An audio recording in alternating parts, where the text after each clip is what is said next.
Welcome class 7 in our e-learning class. Now today we will continue with the chapter Markets Around Us, and we have already started this chapter and we have come up to page number 96. Now we will again start today from this same page number 96, Shops in the Neighborhood. You kindly see the page number I have marked on the board. Shops in the neighborhood. We have seen that the weekly markets offer a variety of goods. However, we also buy things from other kinds of markets. There are many shops that sell goods and services in our neighborhoods. We may buy milk from the dairy, groceries from departmental stores, stationery, edibles, or medicines from other shops. Many of these are permanent shops while others are roadside stalls such as that of the vegetable hawker, the fruit vendor, the mechanic, etc. Shops in the neighborhood are useful in many ways. They are near our home and we can go there on any day of the week. Yes, every time mother while she is cooking she finds that the sugar jar is empty. She can ask you just go downstairs, the shop is nearby and buy me a kg of sugar. Okay. Then usually the buyer and the seller know each other, and these shops also provide goods on credit. So even it can happen like this way that your parents are not at home and you saw that you need something and that thing is easily available in the market beside your house. The shopkeeper knows you very well, so even the money is not required. You can go there and bring the thing, just saying that when my parents they will return, I will ask them to pay you. So in this way you can easily buy the thing. This means that you can pay for the purchases later, as we saw in Shujata's case, for example. So Shujata's case we have not seen. Let's see. Shujata and Kavita were sent to buy groceries from their neighborhood shop. This was the shop they usually went to. It was crowded today. The shop owner managed to shop herself with two helpers. When they managed to get into the shop, Shujata dictated a list to her. She in return began asking her helpers to weigh and pack the items. Meanwhile, Kavita looked around. On the top left shelf, there were different brands of detergent cakes. Another shelf had toothpastes, talcum powder, shampoo, hair oil. The different brands and different colors looked so attractive. So this happens now when we go to the shop, especially the malls like this. At that time we just become quite bewildered that which one to buy and which one to skip. We feel like buying all the things. Whatever will happen, we will see afterwards. Let's buy the things now. So where I was, yes. On the floor lay a few sacks. It took almost 20 minutes to weigh and pack all the groceries. Then Shujata showed her notebook. The woman noted the amount of rupees 1,550 in the notebook and gave it back. She also noted the amount in her big register. Then Shujata took the heavy bags out of the shop. Her family will pay for the purchases in the first week of next month. So just on credit she has bought all the thing and her family members will pay it afterwards or in the next month. You might have noticed that there are different kinds of sellers even in the neighborhood market. Some of them have permanent shops and others sell their goods on the roadside. They just sit on the road and they sell the things. Okay. Another story is here. Anjal Mall is a 5-floor shopping complex. Kavita and Sujata were enjoying going up and down in the lift. It seemed as if it was made of glass and they were able to see outside as they went up. It was fascinating to see so many different kinds of shops such as the ice cream, burger, pizza and other food shops. Shops full of home appliances, footwear and leather items as well as bookshops. While wandering about on the 3rd floor, they entered a shop that was selling branded ready-made clothes.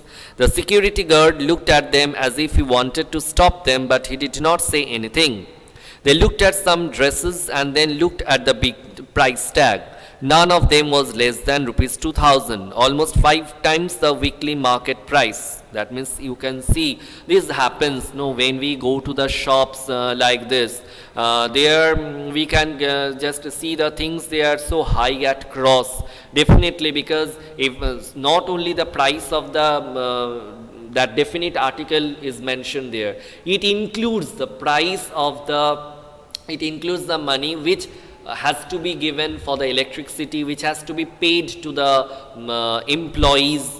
All these things also are there. Okay, Shujata whispered to Kavita, I will take you to another shop which is good quality ready-made clothes at more reasonable prices. Shopping complexes and malls. So far we have seen two kinds of marketplaces, weekly markets and markets in our neighborhood. There are other markets in the urban area that have many shops, popularly called shopping complexes. These days in many urban areas you will also have large multi-storied air-conditioned buildings with shops of different shops on different floors known as malls, like Big Bazaar, V-Mart, then that City Mart, then M-Bazaar, all. In these urban markets you get both branded and non-branded goods. As you have read in the chapter on advertising, branded goods are expensive, often promoted by advertising and claims of better quality.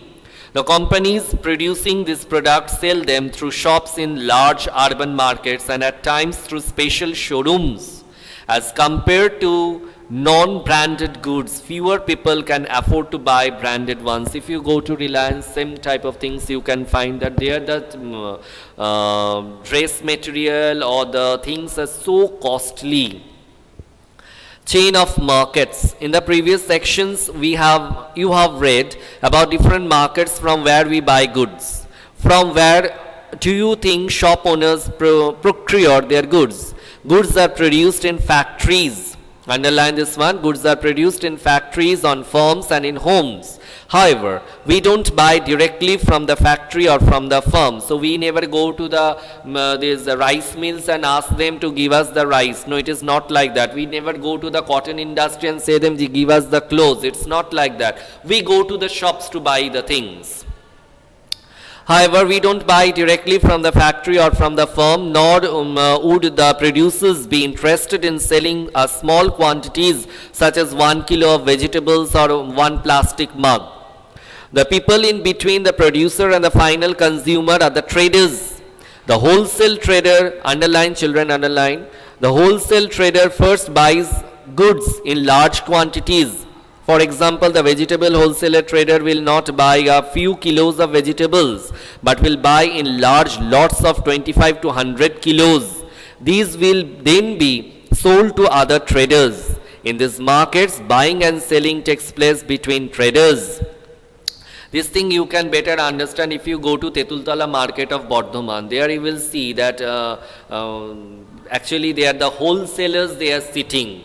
And if you go to ask something of this small quantity, they will just show their face, or they will just give some sort of expression which will make us feel that we have done some sort of wrong deed, or we have done some sort of crime, because they don't want to just sell anything in that small quantity, because they are wholesalers.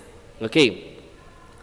So it is through these links of traders that goods reach far away places. The trader who finally sells this to the consumer is the retailer. So you underline the wholesaler, you have come to know who is known as the wholesaler. Now you have come to know that who is the retailer. Retailer means the trader who finally sells this to the consumer. That means from a retailer you can buy things in small quantities.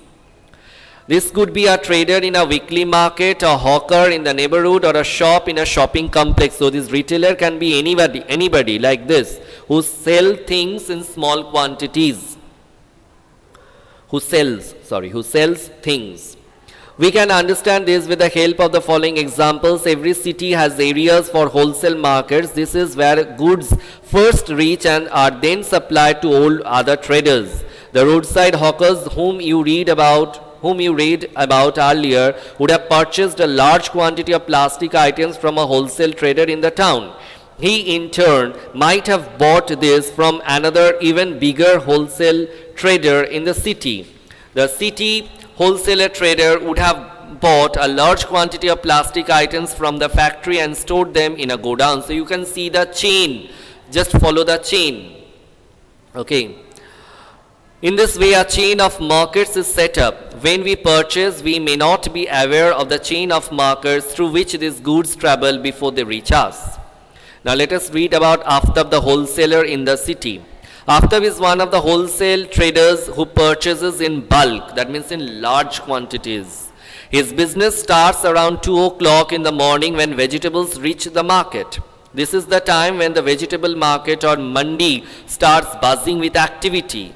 The vegetables come in trucks, matadors, tractor, trolleys from farms, both near and far. Soon the process of auctions begins. That means the price, at the way you will be able to bargain, or the way you will be able to buy the thing. 100 rupees, 100 rupees, 100 rupees, then another will come and say, no, 90, 90, 90, in this way. Okay. So, where I was?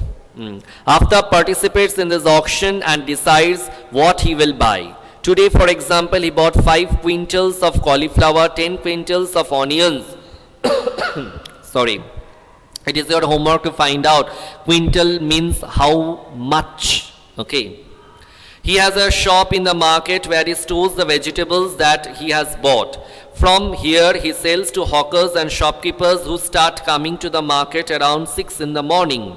They have to organize their purchases so that they can start their shop for the day around 10 in the morning. So you can see that his business starts 2 o'clock in the morning when vegetables reach in the market, and is after that, when he has bought all the things, then these people, that means these retailers, they will come to him, and from here he sells to the hawkers and shopkeepers who start coming to the market around 6 in the morning. So 6 in the morning, these people will come to him to buy all these things. Markets everywhere. Okay. So far, we have seen different marketplaces where people buy and sell a variety of goods and services. All these markets are in a specific locality and work in a particular manner and time. However, it is not always necessary that one has to go to the market to purchase goods. You can place orders for a variety of things through the phone, and these days through the internet, online shopping. We are quite accustomed to it, and Amazon is there to always take the first place in which related to this online shopping. And goods are delivered at your homes. In clinics and nursing homes, you may have noticed sales representatives waiting for doctors. That means there's MR, medical representatives. Okay. Such persons are also engaged in the selling of goods. Thus, buying and selling takes place in different ways, not necessarily through shops in the markets. The markets that we looked at above are the ones that we recognize easily. However, there are markets that we may not be so aware of. Which type of markets? This is because a large number of goods are bought and sold that we don't use directly. For example, a farmer uses fertilizers to grow crops that he purchases from special shops in the city, and they in turn get them from factories. So here also you can see the chain, that the people who are selling the fertilizers, they are bringing it or buying it from the factories, and from these people, the farmers, they are buying the fertilizers and they are using it for the crops. When the crop is already harvested, then the farmers, they are selling it either to big groceries from where the hawkers or the retailers, they are buying, and from them we are getting. Okay. So, for example, a farmer uses fertilizers to grow crops that he purchases from special shops in the city, and they in turn get them from factories. A car factory purchases engine, gears, petrol tanks, axles, wheels, etc. from various other factories. We don't usually see all the buying and selling. We just want the ready material. Do we ever go to see that how cotton is cultivated, then from how the cotton, the thread is brought, then from that thread how the weaver, he or she is just making the cloth, after that how the tailor is stitching it. We never go to see all these things. We go to the shop, we buy the ready-made material and we come back home. So we don't usually see all the buying and selling, but only the final product, the car in the showroom. The story is similar to any other good. So children, with this today we have completed today's session. You give a tick mark here and you will study properly, and if you are having any query or doubt or problem, you will ask me through our e-portal. Though up to this whatever we have read, everything is quite okay. Just wait children. Why to wait? Only one page is left. Let us complete it. Only one page, one para, just a para is left. So markets, so don't stop it now. Markets and equality. In this chapter, we have looked at shop owners in a weekly market and those in a shopping complex. They are very different people. One is a small trader with little money to run the shop, whereas the other is able to spend a lot of money to set up the shop. They also earn unequal amounts. The weekly market trader earns little compared to the profit of a regular shop owner in a shopping complex.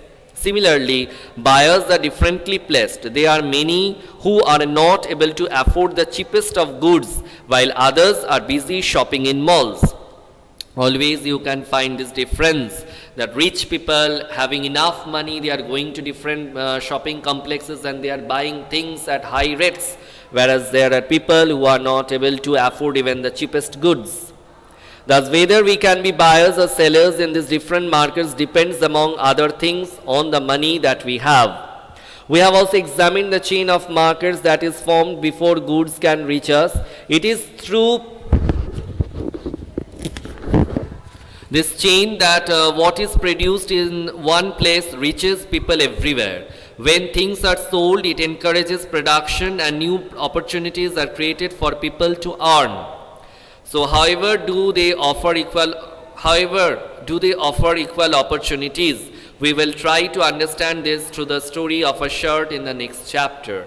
So children, give a tick mark up to this one. We have completed up to this. We will read properly, and in our next class we will discuss the questions. If we feel that those questions are required, we will discuss the answers of those questions. Otherwise, I always suggest you that you read the chapter properly. You read the chapter properly. This will help you in every manner, in every way. Okay? So our class ends here only. Bye all of you. Stay happy, stay blessed, and be careful of checking your e-portal every day. Bye.